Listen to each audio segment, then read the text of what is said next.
Praise lord. ప్రభువైన యేసుక్రీస్తు ప్రశస్తమైన నామములో మీ అందరికీ నా హృదయపూర్వక వందనాలు. దేవుని యొక్క వాక్యం మనం భయభక్తులు కలిగి జీవించాలని చాలా స్పష్టంగా చెప్తుంది. చాలా సందర్భాల్లో మనం దేవుని భక్తిని కనపరచడానికి కానీ, దేవుని ఎడల మనకున్న భయాన్ని కనపరచడానికి కానీ కొన్ని అవకాశాలు మనకు కనిపిస్తూ ఉంటాయి. ఆయా అవకాశాల్లో, ఆయా సందర్భాల్లో ఎంతవరకు మనం దేవుని భక్తిని కలిగి జీవిస్తున్నాం, ఎంతవరకు దేవుని మీద మనకున్న విశ్వాసాన్ని మనం కనపరుస్తున్నాం అనేది చాలా కీలకమైంది. వాటిని ఏమి మనం పట్టించుకోకుండా మనం భక్తి అంటే మన ఓన్ డెఫినేషన్, మన సొంత నిర్వచనం మనం చెప్పుకొని ఇదే భక్తి అనుకున్నట్టు జీవిస్తాం. కానీ ఆయా సందర్భాల్లో, ఆయా పాత్రల్లో మనకి ఈ జీవితంలో, ఈ కుటుంబంలో ఒక భర్తగా, ఒక భార్యగా, అలాగే ఒక తల్లిగా, ఒక తండ్రిగా, కోడలిగా, అత్తగా, మామగా రకరకాల రోల్స్ ఉన్నాయి. ఈ రోల్స్ అన్నిటినీ మనం ముందుకు వెళ్తున్నప్పుడు చాలా ఛాలెంజెస్ ఎదురవుతాయి. ఒక భర్తకైనా, ఒక భార్యకైనా, అత్తకైనా, కోడలకైనా, తల్లిదండ్రులకైనా, పిల్లలకైనా చాలా రకాల ఛాలెంజెస్ ఎదురవుతాయి. అంటే ఆ ఛాలెంజెస్లో, ఆ ప్రతికూల వాతావరణాల్లో మనం ఎలా స్పందిస్తున్నాం, ఆ ప్రతికూల వాతావరణాల్లో మనం ఎలాంటి మనస్తత్వం కలిగి ఉంటున్నాం అనేది కూడా మన భక్తిని రిఫ్లెక్ట్ చేస్తూ ఉంటుంది. అంటే అవి మన భక్తిని ప్రతిబింబ చేస్తాయి. నువ్వెంత భక్తి కలిగిన దానివో, నువ్వెంత భక్తి కలిగిన వాడవో అవి ప్రతిబింబం చేస్తూ ఉంటాయి. అంటే అవి లోకానికి చాటి చెప్తూ ఉంటాయి. అంటే సాక్ష్య జీవితం అన్నమాట. కాబట్టి కొన్ని విషయాల్లో మనం చాలా జాగ్రత్తగా, శ్రద్ధగా ఆలోచించి దేవుణ్ణి మహింపరచాలి, దేవుణ్ణి స్తుతించాలి, దేవునికి నమ్మకంగా ఉండాలనే ఆశతో ఉండాలి. సో రకరకాల రోల్స్ భర్త, భార్య, అత్త, కోడలు ఎదుర్కొనే ఛాలెంజెస్ ఉంటాయి. అయితే ఈరోజు ప్రత్యేకంగా ఈ యొక్క సెషన్లో మనం ఆలోచించాల్సిన విషయం ఏంటంటే కోడలు గురించి ఆలోచిద్దాం. కోడలు ఫేస్ చేసే ఛాలెంజెస్ ఏంటి, ఆ ఛాలెంజెస్లో కోడలు ఎలాగూ తన దైవభక్తిని కనపరచగలదు, అలా దేవుడు చెప్పినట్లుగా తను జాగ్రత్తగా ఉండడం బట్టి ఆ కుటుంబం ఎంత దీవెనకరంగా మారుతుంది అనే విషయాన్ని చూడడానికి ప్రయత్నం చేద్దాం. దైవభక్తి కలిగిన కోడలు. సో చాలా రకాల సందర్భాల్లో మనం కోడల్ని అబ్జర్వ్ చేస్తూ ఉంటాం. చాలా కుటుంబాల్లో అత్త కోడళ్ళ మధ్య మనస్పర్ధలు వచ్చి నెమ్మది లేక వారిద్దరి మధ్య పచ్చగడ్డి వేస్తే బొగ్గుమంటది. చాలా ఆ కుటుంబం ఎంత గలిబిలితో, ఎంత ఇబ్బందులతో నిండుంటుందో. మరికొంతమంది ఇంకా ఇది కుదిరేది కాదులే అని చెప్పి వేరింటి కాపురం పెట్టేసేసి వేరుగా వెళ్ళిపోయి మరి వారి బ్రతుకులు వారు బ్రతుకుతూ ఉంటారు. ఏదేమైనా ఒక దైవభక్తి కలిగిన కోడలు ఎలా ఉండాలి అనే విషయాన్ని ధ్యానం చేయడానికి ప్రయత్నం చేద్దాం. ప్రార్థన చేసుకుందాం. మహాగణుడు, పరిశుద్ధుడైన మా ప్రభువా, మాతో మాట్లాడండి. మీ సహాయాన్ని మాకు అనుగ్రహించండి. మీ కృప మాకు తోడుగా ఉంచండి. మాతో మాట్లాడమని ప్రభువైన యేసు నామములో ప్రార్థించి వేడుకొంచున్నాను నా తండ్రి, ఆమేన్. సామెతల గ్రంథం 14వ అధ్యాయం 1వ వచనం. జ్ఞానవంతురాలు తన ఇల్లు కట్టును, మూఢురాలు తన చేతులతో తన ఇల్లు ఓడబెరుకును. మరి కుటుంబాన్ని కట్టుకునేటట్లుగా ఉండాలి. జ్ఞానం కావాలి. దేవుడు అనుగ్రహించే జ్ఞానం, దేవుని యొక్క కృప చాలా మెండుగా ఉండాలి. ఆ జ్ఞానం ఉంటే ఆ జ్ఞానవంతురాలు ఏం చేస్తుంది, ఆ జ్ఞానం కలిగిన కోడలు ఏం చేస్తుంది అంటే తన కుటుంబాన్ని కట్టుకుంటుంది, అందంగా తన కుటుంబాన్ని కట్టుకుంటుంది. కానీ మూఢురాలు, కోపిష్టి, తొందరపాటు తనం కలిగిన వ్యక్తి, సహనం లేని, ఓర్పు లేని స్త్రీ ఏం చేస్తుందంటే తన చేతులతో తన కుటుంబాన్ని ఓడబెరుకుతుంది, తన జీవితాన్ని కూడా ఓడబెరుక్కుంటుంది. కాబట్టి సహనం చాలా అవసరం, ఓర్పు చాలా అవసరం, జ్ఞానం చాలా అవసరం. అసలు రకరకాల ఛాలెంజెస్ కోడలు ఫేస్ చేయాల్సిన పరిస్థితులు వస్తాయి. చాలా రకరకాల పరిస్థితులు ఎలాగూ ఉంటుంది అసలు కోడల సిచ్యువేషన్ అని మనం ఆలోచన చేసి ముందుకు వెళ్దాం. మీరే మరి ఎలా ఉంటుంది అని ప్రతి ఒక్కరు కూడా ఆలోచన చేస్తే కోడలు తల్లిదండ్రుల దగ్గర చాలా తారుబత్తంగా పెరిగి వారు మరి చాలా ముద్దుగా పెంచుకుంటారు మన బిడ్డల్ని. మన బిడ్డలకి మనం పనులు చెప్పం, మన బిడ్డలతో చాకరీ చేయించం, వారు కష్టపడకూడదని తల్లిదండ్రులుగా వారు చాలా ఆశించి బిడ్డలను అలా కొంతమంది పెంచుతారు. అలా ఏదేమైనా ఒకవేళ టిఫిన్ చేయాల్సిన సమయానికి కూడా ఆ కూతురు ఏం చేస్తుంది, అమ్మ టిఫిన్ అంటది. ఈవెన్ యవ్వన వయస్సు వచ్చాక, యవ్వన దశలోకి వచ్చాక, ఈవెన్ వివాహం ఇక చేసుకోబోతుంది అనుకున్నప్పుడు కూడా మరి అమ్మ నాకు టిఫిన్, అమ్మ నాకు అది, అమ్మ నాకు ఇది అని చెప్తే తల్లిదండ్రులు తల్లి తీసుకొచ్చి అన్నీ సమకూరుస్తూ ఉంటుంది. అది ఎక్కడ చలామణి అవుతుంది? ఇంట్లో చలామణి అవుతుంది, అమ్మా నాన్నల దగ్గర చలామణి అవుతుంది. చాలా సంతోషంగా అలా బ్రతుకుతూ ఉంటుంది. సో అలాంటి స్థితి నుంచి, అలాంటి పరిస్థితి నుంచి ఏ పరిస్థితికి ఒక ఆడపిల్ల వస్తుంది అంటే బాధ్యత కలిగిన, అలాగే పరిచర్య చేయాల్సిన పొజిషన్లోకి సడన్ ఎంట్రీ ఇస్తుంది. అంటే ఒక చక్కగా తన మాటే చెల్లుబాటు అవుద్ది, తన తల్లిదండ్రుల దగ్గర తన మాటే చెల్లుబాటు అవుద్ది. తను మొండితనంగా ఉన్నా, పెంకితనంగా ఉన్నా, మరి తను ఎలాగూ ప్రవర్తించినా కూడా చెల్లుబాటు అవుతుంది. ఆ స్త్రీ మరి కోడలుగా వచ్చినప్పుడు బాధ్యత వచ్చేస్తుంది, అలాగే పరిచర్య చేయాల్సిన రోలు వచ్చేస్తుంది. ఇది సడన్గా వచ్చే ఈ చేంజ్ని మరి అర్థం చేసుకోవడం కానీ, అలవాటు చేసుకోవడం కానీ కొంచెం కష్టంగా ఉంటుంది. మరి ఆ మెట్టిని ఇంటికి వెళ్ళినప్పుడు భర్త కానీ లేకపోతే అత్త కానీ వీరు సరిగ్గా అర్థం చేసుకుంటే మరి చాలా బాగుంటుంది, చాలా చక్కగా సెట్ అవుతుంది. కానీ సాధారణంగా ఏం జరుగుతుంది, ఎలాంటి ఛాలెంజెస్ కోడలు ఫేస్ చేస్తుంది, ఎలాంటి ఛాలెంజెస్లో తనకి తిరుగుబాటు స్వభావం వస్తుంది అని ఆలోచన చేస్తే సాధారణంగా ఈ అత్తలు ఎక్కువగా జోక్యం చేసుకుంటా ఉంటే అలాంటి సందర్భాల్లో కూడా కోడలు దాన్ని జీర్ణించుకోలేదు. కొంతమంది అత్తలు మరి కోడలు చేసే ఉద్యోగ విషయాల్లోనూ జోక్యం చేసుకుంటారు. అలాగే వారు వస్త్రధారణ విషయంలో కానీ, వారు పిల్లల్ని ఎలా పెంచాలి అనే విషయాల్లో కానీ, ఆ విషయం ఈ విషయం కాదు, అన్ని విషయాల్లోనూ జోక్యం చేసుకుంటూ ఉంటారు. కొన్ని బౌండరీస్ ఉండాలి, కొంచెం స్వేచ్ఛ అనేది ఇవ్వాలి, స్వతంత్రత అనేది ఇవ్వాలి. కానీ ఈ అత్తలు ఎక్కువగా జోక్యం చేసుకోవటం వలన కోడలికి అసహనం, అసంతృప్తి, నిరాశ కలుగుతాయి. ఈ అసహనం, అసంతృప్తి, నిరాశ కలిగిన తదుపరి కోపము, వ్యతిరేకత పుట్టుకొచ్చి మరి ఆ కుటుంబంలో చాలా గలిబిలి అనేది ఏర్పడుతూ ఉంటుంది. అలాగే మరి భర్త మద్దతు దక్కకపోయినా కూడా అసహనం అనేది, అసంతృప్తి అనేది, నిరాశ అనేది కోడళ్ళకు కలుగుతూ ఉంటుంది. ఏదైనా అత్త కోడళ్ళ మధ్య మనస్పర్ధలు వచ్చి గొడవలైనప్పుడు సాధారణంగా భర్తకి తన బాధను చెప్పుకోవాలని భార్య ప్రయత్నం చేస్తున్నప్పుడు ఆ భర్త సరిగ్గా తన గోడునంతా, తన బాధనంతా వినకపోయినా, అలాగే తన తల్లిదండ్రులది తప్పని తెలిసి ఏమాత్రం కూడా భార్య తరపు మాట్లాడక, భార్యని ఓదార్చక, మరి నీదే తప్పు అని చెప్పినా కూడా భార్య మనసు చాలా గాయపరచబడి అసంతృప్తి, అసహనం చేత మరి తనలో ఒకలాంటి వ్యతిరేకత, బాధ, నిరాశ కలుగుతాయి.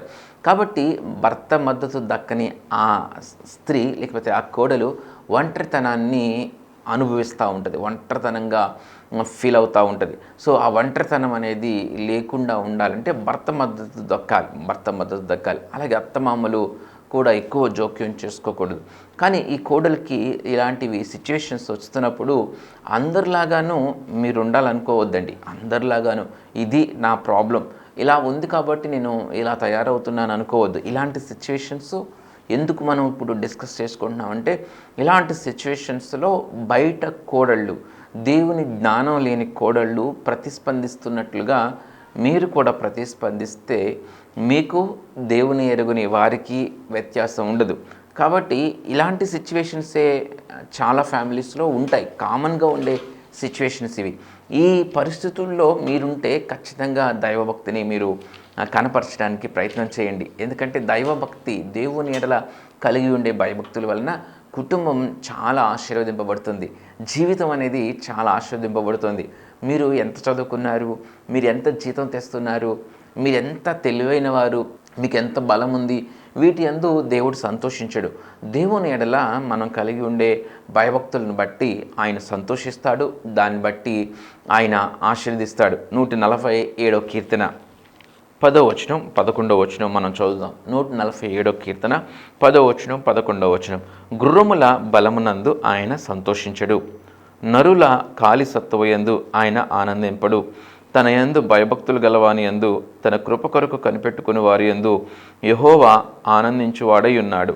చూడండి, సో తన కృప కొరకు, తన దేవుని కృప కొరకు కనిపెట్టుకుని వారి యందు దేవుడు ఆనందించేవాడుగా, దేవుని ఎడల భయభక్తులు గల వారిని బట్టి దేవుడు ఆనందించేవాడుగా ఉన్నాడు. కానీ నరుల జ్ఞానం నందు కానీ, వారి కాలి సత్తువ యందు కానీ, గుర్రముల బలం యందు కానీ ఆయన ఆనందించేవాడు కాదండి. మీరు ఎంత తెలివైన వారు, ఎంత గట్టిగా మాట్లాడగలరు, ఎంత గట్టిగా పోట్లాడగలరు అనే విషయాలను బట్టి ఆయన ఆనందించడు. మీరు దేవుని ఎడల భయభక్తులు కలిగి, జాగ్రత్త కలిగి, మీరు మీకు వచ్చే ప్రతికూల పరిస్థితుల్ని అధిగమిస్తూ, వాటిని తట్టుకుంటూ, ఓర్పు సహనాలు కలిగి మీరు దేవుని చిత్తాన్ని నెరవేరుస్తూ ఉంటారు. దాన్ని బట్టి దేవుడు సంతోషిస్తాడు. కాబట్టి ఇలాంటి డిఫికల్టీ సిచ్యువేషన్స్ మీరు ఫేస్ చేస్తూ ఉన్నప్పుడు కొంచెం ఓర్పు కలిగి దేవునికి నమ్మకస్తులుగా బ్రతకాలనే ఆశని విడిచిపెట్టకండి. ఖచ్చితంగా మీ ప్రేమ చేత, ఖచ్చితంగా మీ యొక్క భక్తి చేత మీరు మనుషుల్ని గెలవచ్చు, మనుషుల్ని మార్చవచ్చు. అధైర్యపడకండి, మరి బెంబేలెత్తిపోకండి, దేవుని చిత్తం నుంచి ప్రక్కకి తొలగొద్దు. ఖచ్చితంగా ఇలాంటి పరిస్థితులన్నిటిని జాగ్రత్తగా హ్యాండిల్ చేయండి. మృదువైన మాట కోపాన్ని చల్లారుస్తుంది. మీరు కంట్రోల్ తప్పి మీరు కూడా ప్రతిదాడి చేస్తే దేవుని ఎరిగిన మీకు, దేవుని ఎరగని వేరొక కోడలికి వ్యత్యాసం ఉండదు. చాలాసార్లు సహనాన్ని కోల్పోతే ఏమవుతాం? ప్రతిదాడి చేస్తాం. ప్రతిదాడి, మాటకు ప్రతి మాట కానీ, దాడికి ప్రతి దాడి కానీ చేస్తూ ఉంటాం. ఇంకా ఏం జరుగుతాయి? కోడలికి వచ్చే ప్రతికూల పరిస్థితులు ఏంటంటే, ఈ అత్తలు పుట్టింటి వాళ్ళతో పోల్చి వారిని తక్కువ చేసి మాట్లాడుతూ ఉంటారు. పుట్టింటి వాళ్ళతో పోల్చి వారిని తక్కువ చేస్తూ ఉంటారు. మీ అమ్మాయిలాగు, మీ నాన్నలాగు, మీ అన్నలాగు, మీ తమ్ముడిలాగా అంటారు. అది చాలా తప్పు. యాక్చువల్గా ఇక్కడ అత్తలు చేసేది కానీ, భర్త చేసేదాన్ని కానీ నేను సపోర్ట్ చేయటం వల్ల అవి ముమ్మాటికి తప్పే. అవి అలా చేయకూడదు. కానీ మనం అనుకూల పరిస్థితుల్లో మన భక్తిని ఎలా మనం కనపరచగలం?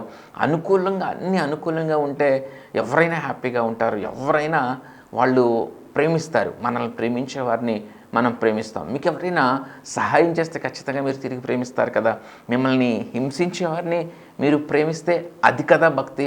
అది జాగ్రత్తగా మనం ఆలోచన చేస్తే మీరు ప్రతికూల పరిస్థితులు ఎదుర్కొంటున్నప్పుడు మీరు చాలా జాగ్రత్త కలిగి వారిని ప్రేమించేవారుగా ఉండాల్సిన అవసరం ఉంది. ఈ అత్తలు ఏం చేస్తారంటే, ఈ కోడల యొక్క తల్లిదండ్రులని కించపరుస్తూ, తక్కువ చేస్తూ, ఆ పుట్టింటిని, పెరిగిన వాతావరణాన్ని, ఆ కుటుంబ నేపథ్యాన్ని చాలా తక్కువ చులకన చేసి మాట్లాడుతూ ఉంటారు.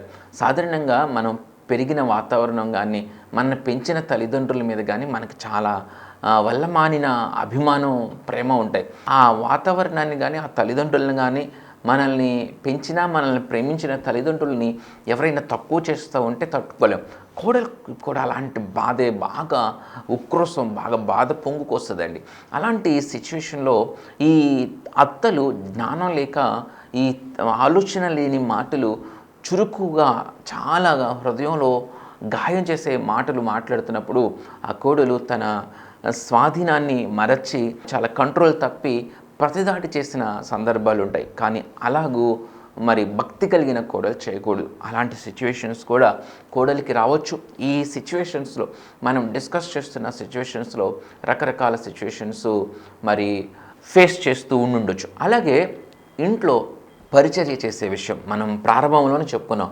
కోడలు తల్లిదండ్రుల దగ్గర ఆర్డర్లు వేసే అమ్మాయి నుంచి తల్లిదండ్రుల దగ్గర బాధ్యతారాహిత్యంగా మమ్మీ అది మమ్మీ ఆ డ్రెస్ బాలా, ఈ డ్రెస్ బాలా అని చాలా నాటిగా ఉండే ఆ పరిస్థితి నుంచి బాధ్యత కలిగిన పొజిషన్లోకి ఒక్కసారి లైఫ్ టర్న్ అవుతుంది. బాధ్యత కలిగి పరిచర్య చేయాల్సిన పరిస్థితుల్లోకి. సో ఇప్పుడు కోడలుగా వచ్చినాక ఆ ఇంట్లో చేయాల్సిన పనులన్నీ కోడలే, ఇంట్లో చేయాల్సిన పరిచర్య అంతా కోడలే, ఈ అన్ని కోడలే చేయాలి అని సాధారణంగా బలహీనపడిపోయి వయస్సు మళ్ళిన వృద్ధాప్యానికి వెళ్ళిపోయిన అత్తలు ఆశించుతారు. అలాగే అందరు అత్తలు కూడా ఆశించడం కూడా జరుగుతూ ఉంటుంది. ఒక్కోసారి కోడలు వచ్చిందంటే ఆ పరిచర్య చేయాల్సిన బాధ్యత అంతా కూడా కోడల మీద పెట్టేస్తే ఆ కోడలు చాలా చాకిరి చేస్తున్నా కూడా ఏమాత్రం గుర్తించకపోతూ ఉంటాయి. కేవలం ఏమాత్రం మెచ్చుకోకుండా గుర్తించుకోకుండా ఉంటాం. అంతేకాదు, ఒకవేళ ఏనాడైనా సరే ఆ కోడలు ఆరోగ్యం బాగోక బాగా బలహీనపడిపోయి మరి చేయలేని పరిస్థితుల్లో ఉన్నా కూడా అప్పుడు కూడా ఏదో ఒక మాట సూటిపోటి మాటలు సూటిపోటి మాటలు అంటూ ఉంటారు. అప్పుడు కూడా వారి బాధని, వారి అనారోగ్య పరిస్థితిని అర్థం చేసుకోకోకుండా మాట్లాడుతూ ఉంటారు. అలాంటి పరిస్థితుల్లో కూడా చాలా బాధ, చాలా కోపం, చాలా ఉక్రోషం పొంగుకొచ్చి ఆ యొక్క కోడళ్ళలో వ్యతిరేకత పుట్టుకొస్తూ ఉంటుంది. అలాంటి పరిస్థితే మీరు ఫేస్ చేస్తూ ఉంటే ఈ పరిస్థితుల్లో కూడా మీరు ఓర్పు సహనాలే కలిగి ఉండాలి. ఇంకా ఏం కనిపిస్తూ ఉంటాయంటే, ఉద్యోగం చేస్తున్న కోడళ్ళు ఉంటారు. ఆ కోడలు ఉద్యోగం చేసి ఎంతో కొంత సంపాదిస్తూ ఉంటే ఆ కోడల సంపాదన అంతటి మీద అధికారం అత్తకి భర్తకే ఉంటుంది అంతా అధికారం. ఈ కష్టపడి జాబ్ చేస్తున్న ఈ కోడలు ఏదేమైనా ఖర్చు పెట్టుకోవాలంటే వీళ్ళ పర్మిషన్ తీసుకోవాలి.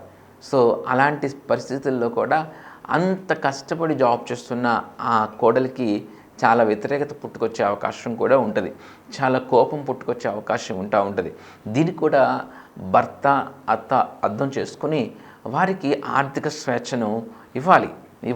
ఇలాంటి పరిస్థితుల్లో కూడా కోడలుగా మీకు చాలా కోపం రావచ్చు, కోడలుగా మీకు చాలా ఉక్రోషం రావచ్చు.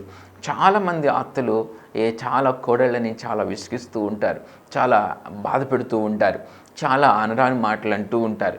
ఇదంతా ఎందుకంటే వారికి ఒక అధికారం ఉంటుంది. ఆ అధికారాన్ని బట్టి వారు మాట్లాడుతూ ఉండొచ్చు. ఇంకా మరొక విషయం, చాలా ప్రాముఖ్యమైన విషయం, వారికి వయస్సు పెరుగుతున్నప్పుడు చాదస్తం పెరుగుతుంది. ఆ చాదస్తం చేత వారు పసిపిల్లలు అయిపోతారు, పసిపిల్లల మాదిరి అవుతూ ఉంటారు. వారికి అంత జ్ఞానయుక్తంగా బ్రాడ్ మైండ్గా ఆలోచించే తత్వం ఉండదు. వారు ఏమనుకున్నారో అదే నిజం అని నమ్మే స్థితిలో వారు ఉంటారు. అది నిజం కాకపోవచ్చు, అది ఆ పరిస్థితి అసలు అలా జరిగి ఉండకపోవచ్చు, కానీ వారి మనసులో ఆలోచన వచ్చింది అంటే అది నిజమే, ఆ వ్యక్తి అలాంటోడే, ఈ వ్యక్తి ఇలాంటిదే అనుకుని గుడ్డిగా నమ్మేసి మాట్లాడేసే పరిస్థితికి వారి వయస్సు వారిని తీసుకువెళ్తుంది. అలాంటి పరిస్థితుల్లో ఉన్న వారి మాటలు ఎలా ఉంటాయో చూడండి. సో అలాంటి పరిస్థితుల్లో వారి మాటలు వింటున్న ఆ కోడలు తల్లిదండ్రుల దగ్గర అత్తారబద్ధంగా, తల్లిదండ్రుల దగ్గర ఏ పని చేయకోకుండా పెరిగిన కోడలుగా మీరుంటే మీ మనసు ఆ మాటలు వింటున్నప్పుడు చాలా గాయపరచబడుతూ ఉంటుంది. అయితే దేవుని కృప కొరకు కనిపెట్టుకుని, దేవుని సహాయం కొరకు కనిపెట్టుకుని, మీ అత్తమామల రక్షణ కొరకు మీరు ప్రార్థిస్తూ, మీ యొక్క పవిత్రమైన ప్రవర్తన చేత, మీ ఓర్పు సహనాల చేత అత్తమామల్ని మీరు గెలుచుకునేవారుగా ఉండాలి. చురుకుగా పనిచేయటం కోడలు చేస్తూ ఉంటే, చురుకుగా బాధ్యతగా పనిచేస్తూ ఉంటే చాలామంది అత్తల మనసుల్ని కోడళ్ళు గెలుచుకుంటూ ఉంటారు. వారు ఆశిస్తూ ఉంటారు చురుగ్గా పనిచేయాలి కోడలని. అలాగే చురుగ్గా పనిచేయబట్టి భర్త పనులు సకాలంలో అయిపోతాయి. అత్తమామలకి చక్కటి పరిచర్య చేయొచ్చు, బిడ్డల్ని చక్కగా మరి ఆ సమయానికి అనుకూలంగా అన్ని వారికి సమకూర్చొచ్చు. అలా చురుకుతనం ఖచ్చితంగా దైవభక్తి కలిగిన ప్రతి కోడల్లో ఉండాలి. ఈ ప్రతికూల పరిస్థితుల్లో కూడా ఖచ్చితంగా మనం దేవుని నీతిని నెరవేర్చే వారంగా ఉండాలి. అన్ని అనుకూలంగా ఉంటే కాదు భక్తి, ప్రతికూల పరిస్థితుల్లో కూడా భక్తిని కనపరచాలి. మనుషులు ఎవరు మనము తప్పు పట్టేయకూడదు ఈజీగా. వారికి రకరకాల పరిస్థితులు ఉంటాయి. ఈ కోడలు ఇప్పుడు ఇంత భయంకరమైన ప్రతికూల పరిస్థితుల్ని ఫేస్ చేస్తున్న కోడలు రేపు అత్తగా మారినప్పుడు ఏదైనా ట్రెండ్ మారుతుందా అంటే మారేది లేదు. ఈ అత్త ఏం చేస్తుందో ఈ కోడలు కూడా రేపు పొద్దున అత్తగా ఉన్నప్పుడు అదే చేసే పరిస్థితి ఉంటుంది. దానికి కారణం ఏంటంటే వయసు. అలాగే దానికి కారణం మన యొక్క నేపథ్యం. అంటే కుమారుడి మీద నా కొడుకు అని ఎక్కువగా, చాలా ప్రేమ ఎక్కువగా అత్తకుంటుంది. అలాగే మరి ఎక్కడైనా తప్పు చేస్తుందేమో, ఎక్కడైనా తక్కువ చేస్తుందేమో, ఎక్కడైనా బద్దకిస్తుందేమో, ఇలాంటి ఆలోచనలన్నీ కూడా అత్త మనసుని తొలుస్తూ ఉంటాయి. కాబట్టి ఈ పరిస్థితుల్లో తనేదో సరిచేయాలి, తనేదో చక్కబెట్టాలి, తనేదో చక్కదిద్దాలి అనే తాపత్రయంలో వారు చేసే ప్రయత్నాలన్నీ కూడా కోడలికి చాలా మనసును గాయించేస్తూ ఉంటాయి. కాబట్టి జ్ఞానవంతురాలుగా మీరుండండి. జ్ఞానవంతురాలు తన ఇల్లు కట్టును. రూతు మరి భర్తని, అంటే భర్త చచ్చిపోయాడు, అంటే నయోమి కొడుకు చచ్చిపోయాడు. రూతు మరి చిన్నదే, చాలా చిన్న వయసులో యవనస్తురాలుగా ఉంది. మరి నయోమిని ఎంత చక్కగా అంటిపెట్టుకుని ఉందండి. నయోమి చెబుతుంది, అమ్మ నీ తల్లిదండ్రుల దగ్గరికి వెళ్ళు, నా కొడుకు చచ్చిపోయాడు, అంటే నీ భర్త చచ్చిపోయాడు, ఇంకా నేనేమి మళ్ళీ ఇప్పుడు పిల్లల్ని కానీ నీకు ఇవ్వలేను, అలాగే నీకు పెళ్లి చేయలేను. నీ తల్లిదండ్రుల దగ్గరికి వెళ్తే వారు ఒక బిడ్డను చూసి నీకు పెళ్లి చేస్తారు, నీ జీవితం బాగుంటుంది, చిన్నదానివి అని చెప్పి రూత్కి చక్కగా నచ్చచెప్పింది. అయినా కూడా నయోమి వృద్ధాప్యంలో ఉంది, నయోమి ఒంటరిగా ఉంది. నయోమి భర్త కూడా చనిపోయాడు, నయోమి బిడ్డలు కొడుకులు చనిపోయారు. రూతు ఎంత ప్రేమ కలిగిన వ్యక్తితో చూడండి, ఎంత దైవభక్తి కలిగిన కోడలో చూడండి. అత్త చాలా ఒంటరిగా ఉందని గుర్తించి తన జీవితాన్ని సహితం లెక్క చేయకుండా, తన సంతోషాన్ని కూడా లెక్క చేయకుండా ఏం చేసిందంటే అత్తను అంతగా హత్తుకుంది. అత్త నీ జనమే నా జనము, నీ దేవుడి నా దేవుడు, నీవెక్కడ పాత పెట్టబడతావో నేను అక్కడే పాత పెట్టబడతానని చెప్పి ఏమాత్రం తన జీవితం గురించి ఆలోచన చేయకోకుండా నయోమితో రూతు వెళ్ళిపోయినట్లుగా మనం చూస్తూ ఉంటాం. ఎంత త్యాగం చేసిందంటే తన తల్లిదండ్రులకు, తన జనాంగానికి, తను పుట్టిన ఆ యొక్క పరిసరాలకు, ఆ దేశానికి విడిచి తను నయోమి యొక్క ప్రాంతానికి వెళ్ళిపోయినట్లుగా మనం చూస్తూ ఉంటాం. ఇదంతా దేన్ని బట్టి అంటే కేవలం ప్రేమ. ధర్మశాస్త్ర సారమంతా కూడా ప్రేమే కదా అని దేవుని యొక్క వాక్యం చెప్తుంది. ప్రేమ మన హృదయం నిండా నింపబడినప్పుడు, మనం మన కుటుంబాన్ని ప్రేమిస్తున్నప్పుడు, నా అన్న భావం మనకు వచ్చినప్పుడు చాలాసార్లు మనం చాలా ఓర్పు సహనాలు కలిగి జీవించడానికి అవి దోహదపడుతూ ఉంటాయి. మరి ఎదుటి వ్యక్తికి నా అన్న భావం లేనప్పుడు నాకెందుకు నా అన్న భావం అని మీరు ప్రశ్నిస్తారేమో. లేదు, ఒకవేళ అత్తకి లేకపోతే మామకి లేకపోతే భర్తకి ఒకవేళ జ్ఞానం లేక అజ్ఞానంతో వారు నింపబడిన వారైతే, మీరు జ్ఞానవంతులైతే, మీరు దైవభక్తి కలిగిన వారైతే దేవుని నీతిని నెరవేర్చడానికే మక్కువ చూపించండి. దేవుని నీతిని నెరవేర్చడానికి ఓర్పు సహనాలని, ధైర్యాన్ని కూడగట్టుకుని ముందుకు కొనసాగండి. అంతేగాని ఏమాత్రం కూడా కుడికి కానీ ఎడమకు కానీ తొలగక ప్రార్థన చేయండి. ప్రార్థన ప్రతి పరిస్థితిని అనుకూలపరచగలదు, ప్రతి స్థితిని మార్చగలదు. మీ చురుకుదనం, మీ మంచితనం, మీ యొక్క ఓర్పు సహనాలతో ఖచ్చితంగా ఆ కుటుంబాన్ని మీరు రక్షించగలుగుతారు, ఆ కుటుంబాన్ని మీరు మార్చగలుగుతారు. అంతేగాని తొందరపాటు నిర్ణయాలు తీసుకోకూడదు. ఎందుకంటే సామెతల గ్రంథం 18వ అధ్యాయంలో చాలా చక్కటి మాట ఉంటుంది. సామెతల గ్రంథం 18వ అధ్యాయం మొదటి మాటను చూద్దాం. వేరుండ గోరువాడు స్వేచ్ఛానుసారంగా నడుచువాడు, అటివాడు లెస్స అయిన జ్ఞానమునకు విరోధి. వేరుండ గోరువాడు అంటే ఈజీగా వేరు కాపురం పెట్టేసేయాలి. ఇది పడలేకపోతున్నాను, ఇది నాకు అవసరంలా, ఇది నాకు అక్కర్లా, ఈ కుటుంబంలో నేను ఉండలేను, నీకు ఇక్కడ ఉండాలా లేకపోతే నాతో రావాలా, నువ్వే తేల్చుకో అని భర్తతో అంటూ ఉంటారు కొంతమంది. కాబట్టి ఇలాంటి పరిస్థితిని దేవుని యొక్క వాక్యం యాక్సెప్ట్ చేయట్లా. అంటే వేరుండడం, వేరు కాపురం పెట్టేయడం అనేది ఆలోచనలు సమంజసమైనవి కాదు. తల్లిదండ్రుల సంరక్షణలో మీరు నవదంపతులుగా కానీ లేకపోతే చిన్నపిల్లలుగా కానీ, మరి చిన్న వయసులో మధ్య వయస్కులో ఉన్న భార్యాభర్తలుగా మీరు ఉన్నప్పుడు, మధ్య వయస్కులో ఉన్న భార్యాభర్తలుగా మీరు ఉన్నప్పుడు ఖచ్చితంగా తల్లిదండ్రుల సంరక్షణలో వారితో పాటు కలిసి ఉండడం అనేది చాలా క్షేమకరమైంది.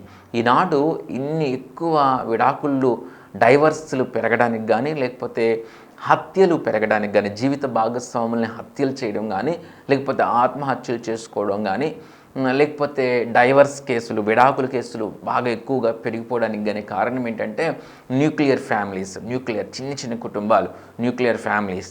ఎందుకంటే చాలాసార్లు ఉద్యోగ నిమిత్తం లేకపోతే మరి వేరు కారణాల చేత వేరొక ఊరు వెళ్ళిపోయి భార్యాభర్తలు తల్లిదండ్రులకు దూరంగా బ్రతకాల్సిన పరిస్థితులు వస్తాయి. వారికి మంచి చెప్పేవాళ్ళు, చెడు చెప్పేవారు, మరి మంచి చెడ్డల్ని వివేచన నేర్పించేవారు ఎవరు ఉండకపోవడం, అలాగే వారికి కాపుదలగా, వారికి కోటగా, మరి తల్లిదండ్రుల సంరక్షణ అనేది వారికి లేకపోవడం వలన వారు అనుకున్నదే ధ్యేయంగా, వారికి తోచిందే న్యాయంగా, వారికి తోచిందే తడువుగా, వారికి నచ్చినట్లుగా వారు బ్రతకడం, వారికి నచ్చినట్లుగా వారు మాట్లాడడం, అలాగే జీవిత భాగస్వామిని ఒక్కోసారి అర్థం చేసుకోలేకపోవడం కూడా జరుగుతూ ఉంటుంది. సాధారణంగా మరి ఇక్కడి నుంచి వెళ్ళి వేరు కాపురం పెడతాం ఎలా ఉంటుంది కొన్నిసార్లు అంటే మూకిడి మీద నుంచి వెళ్ళి పొయ్యిలో పడినట్లుగా ఉంటుంది. చాలా రకాల పరిస్థితుల్లో చాలా అలాంటి ఉదాహరణలు చూస్తాం. కాబట్టి తొందరపాటు నిర్ణయాలు వద్దు. అటు భర్త సైడ్ నుంచి తప్పు జరగవచ్చు, ఇటు భార్య సైడ్ నుంచి తప్పు జరగవచ్చు, చాలా గలిబిలు అవ్వచ్చు. వేరుండ గోరువాడు, వేరుండాలి అనుకునేవాడు స్వేచ్ఛగా బ్రతకాలనుకునేవాడే త్వరగా వేరు కాపురం పెట్టాలనుకుంటాడు. వేరుండ గోరువాడు స్వేచ్ఛానుసారి, అట్టివాడు, అలాంటివాడు లెస్ అయిన జ్ఞానమునకు విరోధి, అలాంటివాడు జ్ఞానానికి విరోధి. కాబట్టి తల్లిదండ్రుల సంరక్షణలో ఉండటం చాలా క్షేమం. నీ తల్లిని నీ తండ్రిని సన్మానించమని దేవుని యొక్క వాక్యం చెబుతుంది. తల్లిదండ్రులను ప్రేమించే వారిని ఆస్తికర్తలుగా చేస్తానంటుంది. మీరు ఒక కోడలుగా ఉన్న మీ తల్లిదండ్రులు, అత్తమామలు కూడా మీ తల్లిదండ్రుల స్థానంలోనే వారు ఉన్నారు.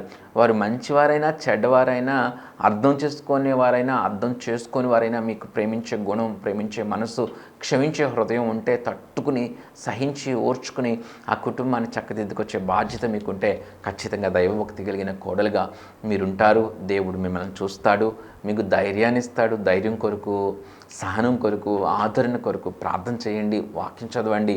మీ కుటుంబాన్ని దేవుడు అందంగా కడతాడు. మీ బిడ్డలు, మీరు ఒక మంచి కోడలుగా మీ అత్తమామల్ని మీరు ప్రేమిస్తూ ఉంటారు.